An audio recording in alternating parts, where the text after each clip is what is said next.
प्रिय छात्रों, मैं संतोष कुमार प्रयागराज से। आज की वीडियो में हम 10वीं कक्षा के पहले अध्याय वास्तविक संख्याएं से उदाहरण नंबर 7 को समझने वाले हैं। यदि आपको इस उदाहरण को समझने में समस्या हो रही है तो वीडियो को लास्ट तक जरूर देख लेना। साथ ही यदि 10वीं कक्षा के सॉल्व पर आधारित कोई भी वीडियो देखनी है तो भी आप डिस्क्रिप्शन में दिए गए प्लेलिस्ट को एक बार चेक जरूर कर लेना। उदाहरण पे आते हैं। लिखा है, दर्शाइए कि 3√2 एक अपरिमेय संख्या है। हमको ये प्रूफ करना है कि यह अपरिमेय है या भी नहीं है। तो हम प्रूफ करने के लिए इसको सबसे पहले परिमेय मान लेंगे। इस विधि को विरोधोक्त विधि कहते हैं, यानी कि हम पहले इसको परिमेय मानेंगे, कुछ दूर तक सॉल्व करेंगे और जहाँ भी हमें विरोधाभास प्राप्त हो जाए या फिर हमारा मैथ का रूल काम करना बंद कर दे, वहीं पर हम ये समझ लेंगे कि यह एक परिमेय संख्या तो नहीं है। अब जब परिमेय नहीं है तो उसके लिए एक ही रास्ता बचता है, अपरिमेय। समझ के, क्योंकि संख्याएं होती हैं दो प्रकार की, एक तो परिमेय होती हैं, दूसरी अपरिमेय होती हैं। अब जो संख्या परिमेय की श्रेणी में नहीं आएगी उसके लिए तो एक ही बचा है ना, अपरिमेय। तो इस तरीके से हम इसको प्रूव कर देंगे। हम यहाँ से इसके हल को शुरुआत करते हैं। लिखते हैं हल। हल में हम सबसे पहले मान लेंगे। लिखेंगे माना 3√2 एक परिमेय संख्या है।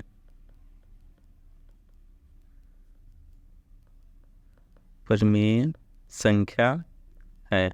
अब परिमेय संख्याओं के कुछ रूल और रेगुलेशन होते हैं, जैसे कि परिमेय संख्याओं को हम P/Q के रूप में लिख सकते हैं। तो हम यहाँ पे भी लिख देते हैं। अतः 3√2 = P/Q। P/Q के रूप में लिख दिया क्योंकि हमने इसको परिमेय माना है। जहाँ पे P और Q सहअभाज्य संख्याएं हैं। P और Q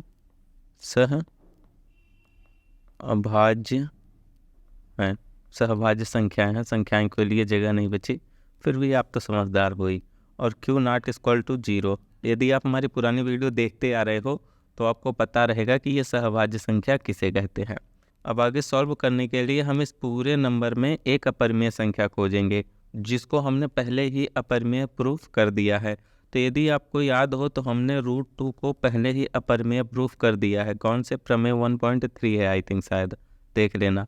उसमें हमने √2 को अपरिमेय प्रूफ कर दिया है। तो अब आप जान गए हो कि √2 क्या है, एक अपरिमेय संख्या है। तो अपरिमेय संख्या को LHS में रखेंगे और बाकी सभी संख्याओं को RHS में ट्रांसफ़र कर देंगे, या फिर अपरिमेय को RHS में रखेंगे, यानी कि अपरिमेय को एक तरफ बाकी सभी को दूसरी तरफ ट्रांसफ़र करेंगे। तो आगे सॉल्व करने के लिए हम इस 3 को RHS में भेज देते हैं। तो इधर खाली √2 बचा है और 3 इधर मल्टीप्लाई में है, RHS में जाएगा तो डिवाइड में हो जाएगा, P/3Q। अब यहीं पर हमको एक विरोधाभास मिल गया है। आप यदि ध्यान से देखो तो आपको LHS में √2 दिख रहा है और √2 क्या है, एक अपरिमेय संख्या है, क्योंकि हमने पहले ही प्रूफ किया है। और RHS में हम जब देख रहे हैं तो RHS में हमको P/3Q मिल रहा है। और P/3Q कौन सी संख्या है, यह एक परिमेय संख्या है। परिमेय संख्या। अब हम जानते हैं कि परिमेय संख्या और अपरिमेय संख्या कभी आपस में बराबर होते ही नहीं। कुछ भी कर लो, ये दोनों संख्या कभी आपस में इक्वल नहीं हो सकते, लेकिन फिर भी यहाँ पे बीच में इक्वल का साइन लगा हुआ है। अब ये ऐसा क्यों हुआ है, क्योंकि ये जो 3√2 संख्या है यह असल में तो एक अपरिमेय है, लेकिन हमने माना क्या था, परिमेय मान लिया था। अब जब अपरिमेय संख्या को हम परिमेय मान लेंगे तो ऐसा कहीं ना कहीं तो रूल ब्रेक होगा ही, या अब विरोधाभास कह सकते हैं, या तो मैथ का यहाँ पे रूल ने काम करना बंद कर दिया, या मैथ का रूल काम नहीं कर रहा है, ऐसा समझ सकते हैं। आपकी जो मर्जी वो समझ लीजिए। तो यहाँ पे हम कुछ चंद लाइनें हिंदी में लिख देते हैं, उसके बाद समझाते हैं कि कैसे लिखना है आपको। प्रिय छात्रों, तो अभी हमने वो सारी लाइनें लिख लिया है। हम एक बार आपको बता भी देते हैं कि लिखा क्या है।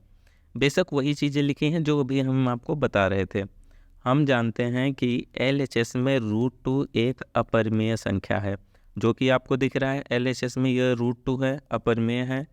वहीं पे RHS में P/3Q एक परिमेय संख्या है, यानी कि इस साइड अपरिमेय और इस साइड परिमेय। अतः LHS ≠ RHS, इसलिए 3√2 भी एक अपरिमेय संख्या होगी। यदि आप हमारी पुरानी भी वीडियो देख रहे हैं तो आपको हर एक वीडियो में हमने यहाँ से यहाँ तक जो हिंदी में लिखते हैं ना, हर एक वीडियो में हम कुछ बदल बदल के लिखते हैं, सेम नहीं लिखते, जिससे कि आप कोई भी वीडियो देखो या फिर जितनी भी वीडियो देखो, आपको हर बार एक अलग अलग लिखने का पैटर्न मालूम हो। ऐसा नहीं कि आप एक ही पैटर्न से लिखो, आप किसी भी पैटर्न से लिख सकते हो या अपने अनुसार जो भी आपको समझ में आ रहा है वो लिख सकते हो, बशर्ते आप जो कुछ भी लिखो उसका एक मतलब निकलना चाहिए। ऐसा नहीं कि आप कुछ भी लिख दो जिसका ना सिर मिल रहा है ना पैर मिल रहा है कि क्या लिखे हो। ठीक है, तो मैं उम्मीद करता हूँ कि अभी तक मैंने इस वीडियो में जो कुछ भी बताया सब कुछ आपको अच्छे से समझ में आ गया है। कहीं पे समझ में नहीं आया है तो यार एक बार कमेंट में हमको ज़रूर बता देना। और हाँ, एक ज़रूरी बात आपको याद दिला दूँ कि एक वीडियो में हमने रूट टू अपरिमेय है ये कैसे प्रूफ किया है, इस पर एक डिटेल में वीडियो बनी हुई है, तो आप कॉन्सेप्ट वाली वीडियो ज़रूर देख लेना, आपको ढूंढने में आसानी हो, इसलिए डिस्क्रिप्शन को चेक करोगे सारी वीडियो की लिंक मिल जाएगी। तो करते हैं इसी के साथ वीडियो को समाप्त। मुलाकात होगी अगली वीडियो में, तब तक के लिए बाय बाय।